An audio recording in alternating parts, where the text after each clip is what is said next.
I feel like a new person. Well, today, one thing I'm doing now is keeping everybody aware of where we are in the month and where we are in the year. We did it as we closed out. It's easy to do it at the end of the year. But when we do it at the beginning of the year, it gives us a little step up now, because we can still do something about it. So we're on the first Sunday of the second month. And so everyone, welcome, welcome, welcome. Thanks for being here in the sanctuary, our guests, our visitors again for the first time. Just stand up. I want to see you. Thank you. Thank you. Thank you. See, when you sit there, I like to see. And we appreciate you. Thank you. We hope you come back many, many times. Well, to our listeners out there in cyberspace, man, I wish you were here. You got to get here. Wherever you are, you need to come. Get on the train plane, because we're going to have some stuff going. Next week, we're speaking on love this week, but next week we're speaking on something, relationships. Woo! That's a toughie. Sometimes I know some people don't even like themselves. So we're going to start with love, and then we're going to work our way into relationships next week. I also like to prepare us for this message. We sort of did it in our meditation. I've never really come out of the meditation yelling. Have you? That was something new for me, Betty. I'm like, this is interesting. But I think a part of love is to be flowing and feeling, and to go where love takes you. Today, this thought of love and February being the month of love. February is that month that everybody talks about. What's the number one day in February? Valentine's Day. Everybody brings candy. I don't know where that started. Probably the candy manufacturers. You know how that is. People get programmed to do stuff. But February, our theme for this month is love. And when we think about love is such a profound experience. There's so many places in the Bible where we talk about love, and we're going to cover some of those today. And I like to look at the Bible as a book of instruction, not a religious book, but a book of spiritual truth. And so this topic, what is love? There's a great quote from Robert Heinlein, and he says, love is that condition in which the happiness of another person is essential to your own. Love is that condition in which the happiness of another person is essential to your own. As a parent, I just always remember the times when my daughter, my son, when they were kids, when they were little, and when they looked up to you. Okay, before they got real smart and started asking questions. But when they just looked up to you, you see that look on them, and it's like a complete just acceptance. My daughter said one time, she said, "Daddy, I don't like it. I don't like it, Daddy." And I remember that to this day, because when she said it, she looked up, "I don't like it." I picked up and I hugged her. And so when you have that kind of feeling about a person, it's amazing. It's interesting how over time it changes. Now many of us get to the point where we don't hug, you don't look at anybody that kind of way, like, man, you look great today. But in this church, you notice we do that.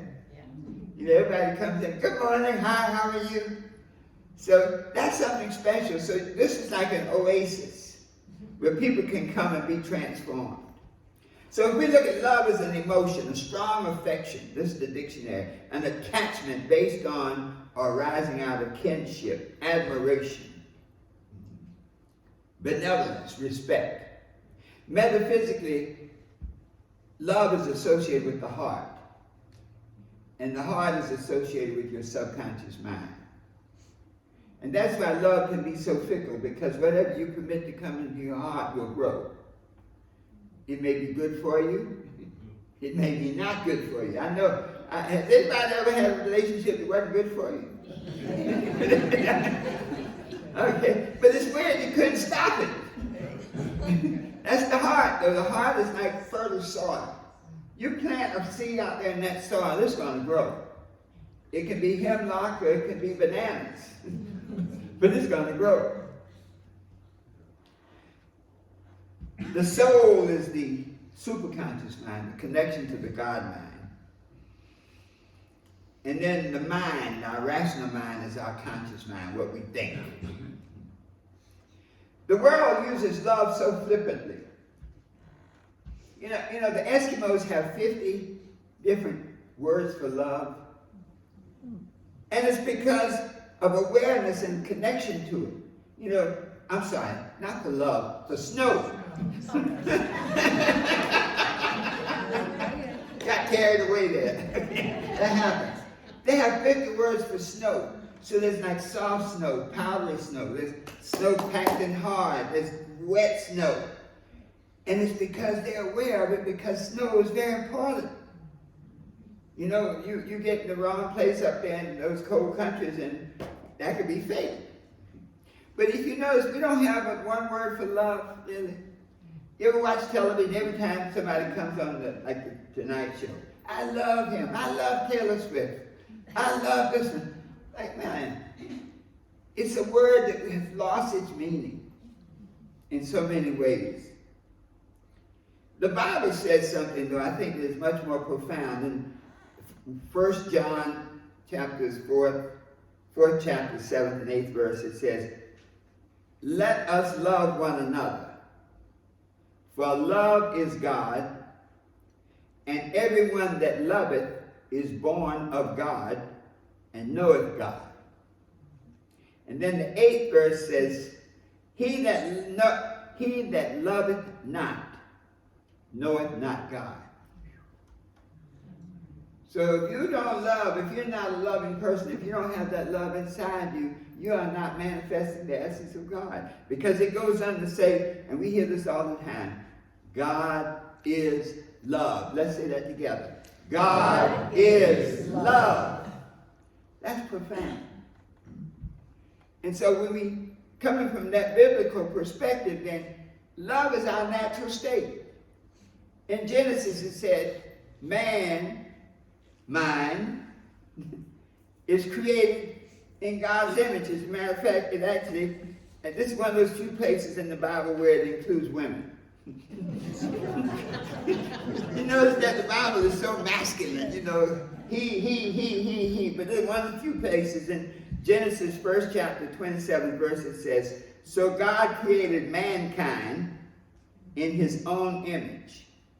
In the image of God he created them. Male and female he created them.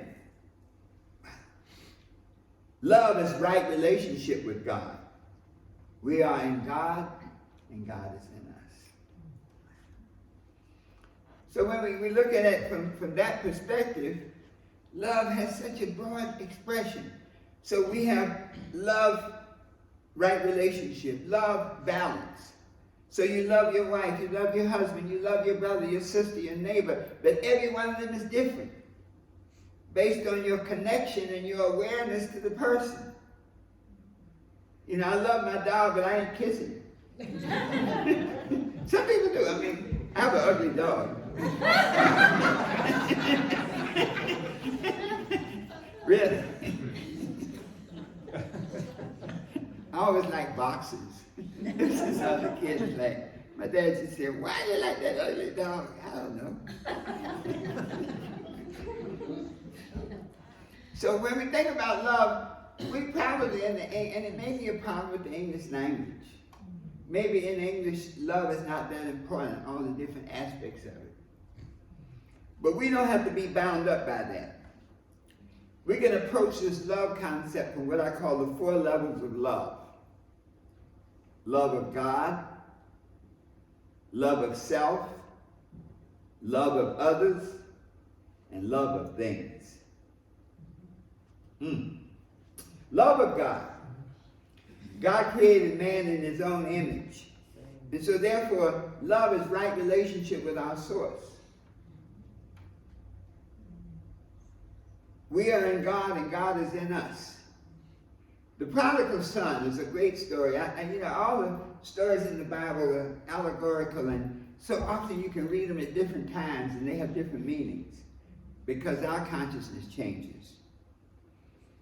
But in the prodigal son, as we say, he got his money, he went out and parted his money away, and he ended up broke. Boy, we know that story.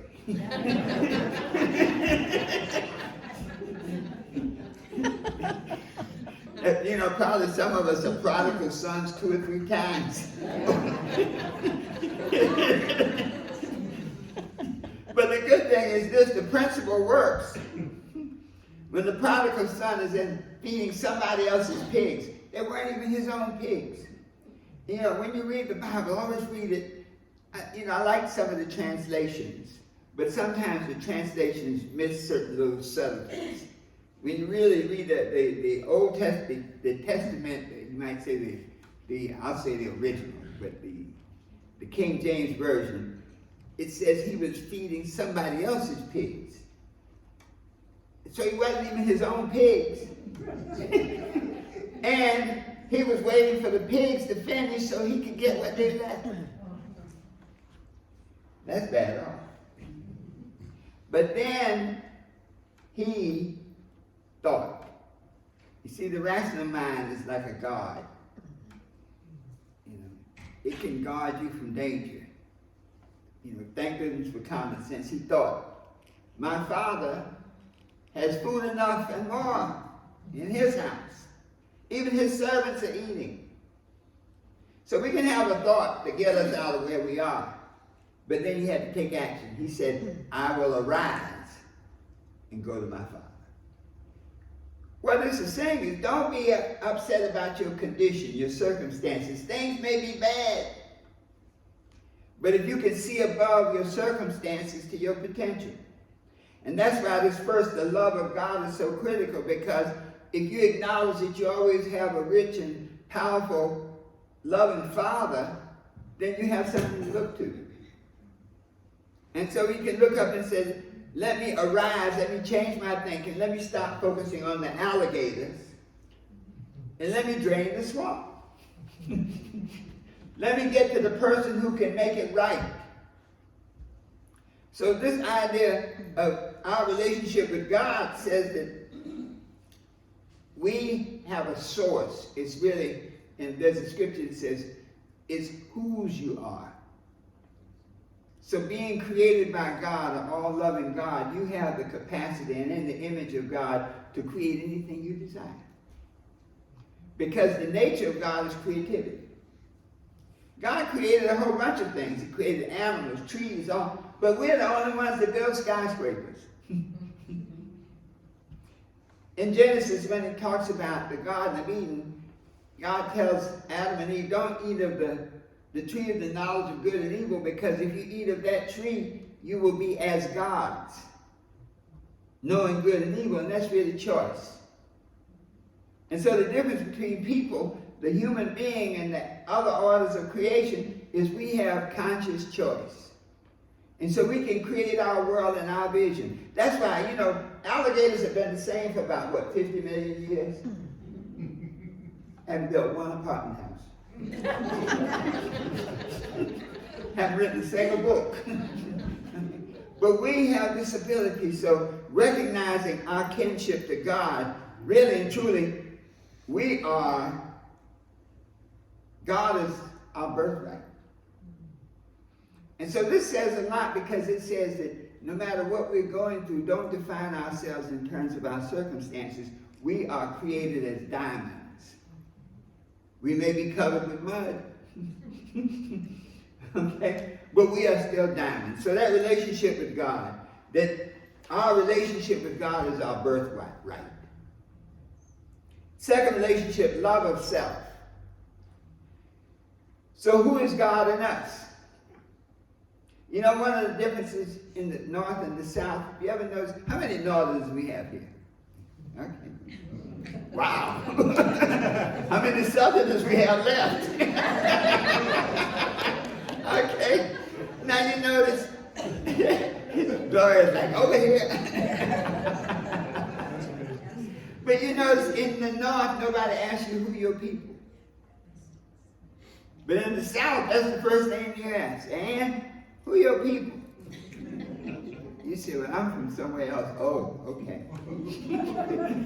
Because in the South, relationship is so important. Who your people is critical. And so love of self saying, who your people? My people are God. And that's a powerful thing, because when we have that kinship, our relationship to God, and we now define ourselves in terms of that relationship, that means we don't take stuff off people.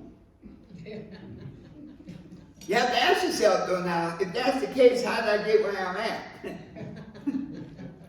Well, the challenge is often our upbringing. You know, the God source creates us, but we come through the vessels of our parents. And sometimes you get good ones, and sometimes you get some that need help. They weren't bad, they just need a little help. Okay? And the first words we learn are no, stop, and don't. And then shut up. And so this can create a picture of ourselves as challenging. Welcome back, Ronnie. We missed you, man. Good, thank you. I mean, we were born into a world of constriction. But the beauty of it is that because of our birthright, because we were already born into royalty now, then this relationship with self is now, we remember that, and we don't let people treat us in a kind of way. This whole path of living is now about seeing yourself as a child of God no matter what's going on. That the circumstances are just temporary. The other point is this: you have to love yourself first before you can love anything else. You can't share what you don't have. So love God, love self. The third level of love is the love of others. Now this takes a little more patience. Because when you have to love other people, you learn a lot. You learn, number one, you can't change them. You can't change them unless they want to be changed. And so when you think of loving other people, there was we used to always say, the presence of God in me blesses the presence of God in you, beloved child of God. I'll say that and you repeat after me. The presence of God in me. The presence of God in me. Blesses the presence of God in you. Blesses the presence of God in you. Beloved child of God. Beloved child of God. Now doesn't that create a different relationship?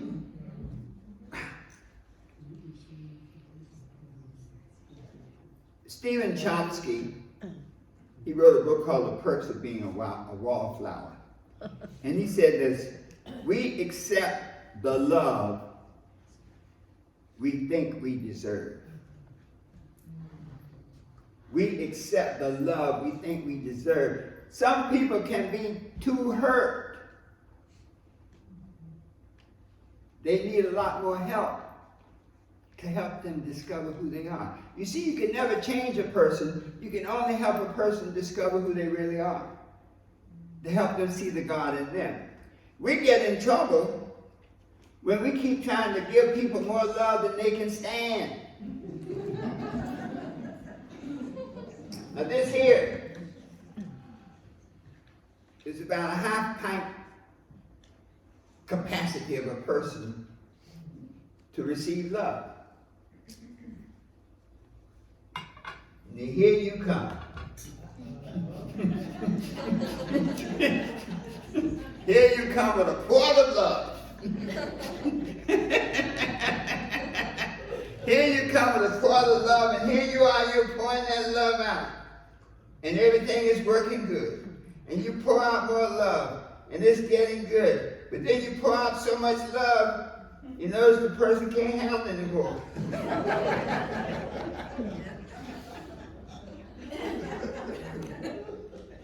Are you guilty of that? Yeah. Don't raise your hand. Okay? But so often that's the way we are. We try to give more love to a person than a person can understand. And you can't. One of the great lessons of life is you can't change people. You can just help them see themselves in a bigger light. The fourth level is love of things. Woo! You know, we live in such a materialistic world that Matthew's scripture says, look, seek first the kingdom, the consciousness. Don't worry about how you're going to dress, what you're going to eat, but seek first the consciousness. And then you attract everything to you. So everything begins inside. When we seek the kingdom first, then the mind of God brings you everything you need. That's like when you call your dad and say, Dad, I need some money. But don't call my dad. He has caller ID. You have to go see him. Okay? You know, there are people like that. You gotta come see him and plead your case. But the idea is that let things be the result of your thinking, and don't let your thinking be the result of your things. There are many people who judge themselves by the name on their pocketbook. You see that? They had a pocketbook on the Today Show. It sells for $3,000, and it looks like a paper bag. I mean, it doesn't even have a handle, so you can't even, you have to hold it. $3,500, and you know people are going to lap it up. Now think about that. That thing is going to rule some people, and you know the world we're in, somebody's going to take that bag. And then that Birkin bag, that $9,000 Birkin bag. I've been able to figure that one out. But so many times people let things define them. So let's just recap quickly. Love is a relationship, it's right relationship. Love of God is who you are, your source. You must be connected to your source because the source created you. This gives you the properties of who you are. Love of self is that God in you. Because you were created by God, that no matter what your circumstances, you're still the child of an all-powerful God. And all you have to do is see above your condition to change it. That when you're dealing with other people,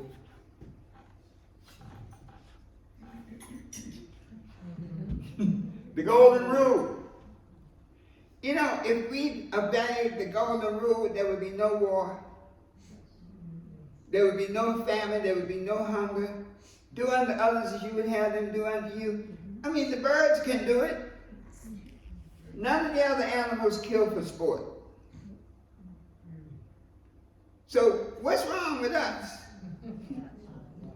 We have to, given that power, that God power of creation, we can take the same knife that you used to carve a pietà in Rome to kill somebody in Atlanta. So this day, the golden rule will guide us. And then finally, things serve us. We are the master of things. Let us say that together. I am the master of things. So let's summarize. Love is the natural state of man because we are the children and the creation of God. Circumstances can make us forget who we are, but if we raise our consciousness to see above our condition and limitations, then we can see our possibilities. That the 4 levels of love are God, love yourself, love others the way you would like to be loved, and be the master of things. So let us stand and close out. Was this helpful today? Yes.